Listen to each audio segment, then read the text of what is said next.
Clímax. Hola, ¿qué tal? Bienvenidos a las últimas noticias del medio ambiente en NTN 24, el canal de las Américas. Es un gusto saludarlos como siempre. Las altas emisiones de un agente químico destructor de la capa de ozono encendió de nuevo las alarmas de la comunidad científica en todo el continente. Agente destructor.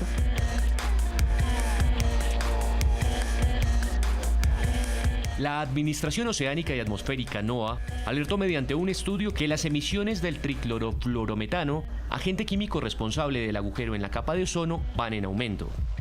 El triclorofluorometano, o CF11, hace parte de los productos químicos sintéticos que, según la ONU, han proporcionado la mayor parte de cloro y bromo para el agotamiento del ozono. Aunque el uso de este agente fue prohibido por el Protocolo de Montreal en el año 2010, el estudio publicado por la revista Nature revela un aumento inesperado en las emisiones del gas, lo que estaría relacionado con una aparente producción no permitida del mismo.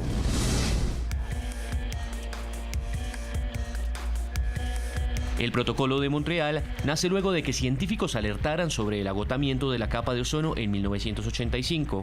Por esta razón, la comunidad científica decidió establecer un mecanismo de cooperación para salvaguardar dicha capa protectora. Pese a que el Protocolo de Montreal exige el control de casi 100 sustancias químicas en varias categorías, entre ellas el triclorofluorometano, científicos de NOAA y el Instituto Estadounidense dedicado a las Ciencias Ambientales CIRES demuestran que la presencia del agente en la atmósfera ha aumentado desde el año 2012.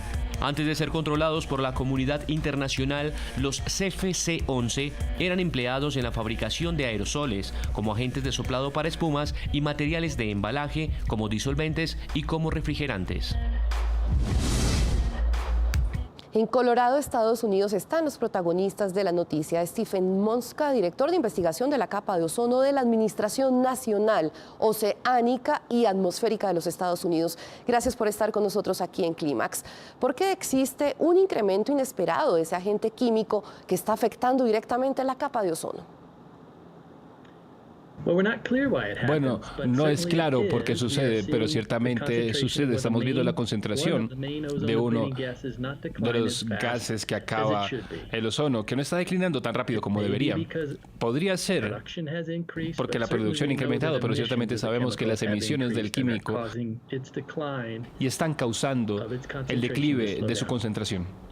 Ustedes aseguran que el uso de ese agente químico CFC-11 fue prohibido por el Protocolo de Montreal en el 2010. Sin embargo, han detectado que sigue usándose dicho componente. Entonces, ¿cuál podría ser la razón?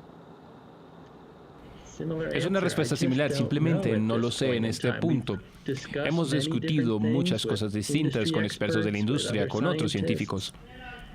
Y es un gran rompecabezas para la comunidad científica intentar entender por qué las emisiones están incrementando. Como científico, mi primer paso para responder esa pregunta sería, en primer lugar, identificar que de hecho las emisiones han incrementado, pero no, el siguiente paso sería identificar en dónde exactamente esas emisiones están incrementando y de dónde provienen, porque una vez sabemos dónde sucede exactamente, habrá una mejor idea de por qué, y luego habrá una mejor posición para hacer algo sobre esas emisiones, para ver si podemos o no podemos hacer que reduzcan o se eliminan. Profesor, ¿existe alguna manera de revertir esos efectos negativos del agente químico?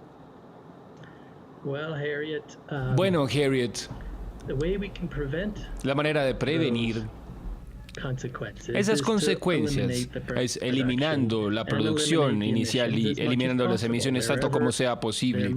Donde sea que pueda haber CFC-11 siendo emitido, algunos otros gases que acaban el ozono, ¿qué podríamos hacer para minimizarlos una vez está en la atmósfera? Ahí no se puede hacer mucho. En este punto, la cantidad de emisiones que se han incrementado no tendrán un gran impacto sobre la capa de ozono. Hemos podido atrapar o, digamos, identificar ese problema antes de que se convierta en algo significativo para la capa de ozono.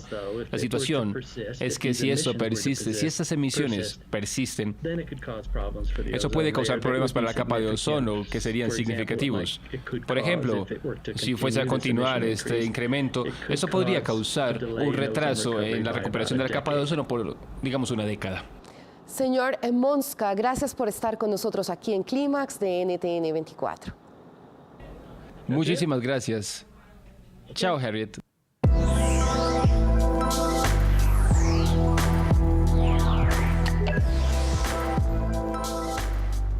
Y en otras noticias ambientales, voluntarios de Hong Kong limpiaron la basura que impide a las tortugas marinas depositar sus huevos en las playas. Masiva limpieza.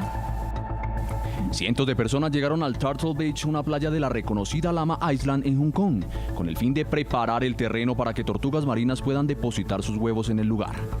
Este lugar es uno de los pocos sitios de anidación en el sur de China para las tortugas marinas, especie protegida en la zona y que permanece cerrado al público entre los meses de junio y octubre como una medida para proteger el área de impacto humano. Ambientalistas afirman que la situación de las tortugas marinas es grave y que la basura en el área les impide poner huevos. También advierten que las tortugas están comiendo bolsas de plástico, confundiéndolas con medusas. Desde tempranas horas los cooperantes formaron largas colas en la terminal del ferry en Central, lo cual fue considerado una valiente labor, debido a que la mayoría de ellos estaban renunciando a su único día libre para ayudar en las labores de aseo. Al finalizar el día fueron recogidos más de 1.300 kilos de basura y fueron recuperados 50 kilos en redes comerciales de pesca fantasmas, es decir, redes que terminaron perdiéndose o que fueron abandonadas en el mar. Estos elementos son responsables de atrapar y matar a millones de animales marinos como tiburones, tortugas, delfines y ballenas.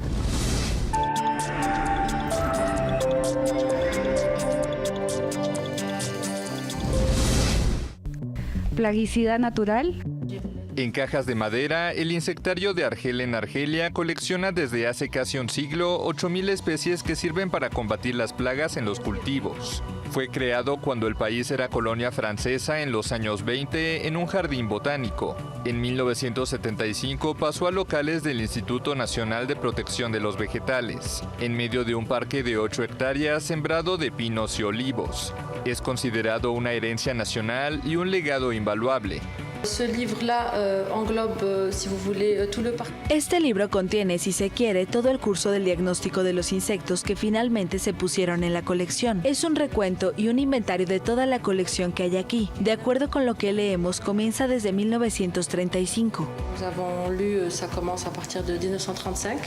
Guardada como una reliquia, la caja más antigua es de 1924 y contiene un Papilio podalirius, una mariposa flambeada llamada así por las bandas negras de sus alas.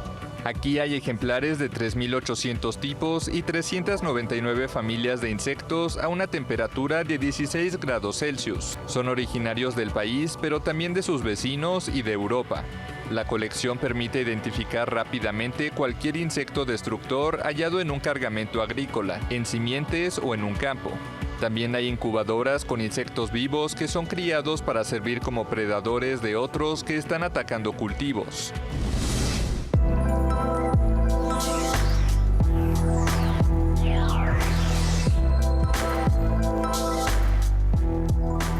¿Cómo va la vida?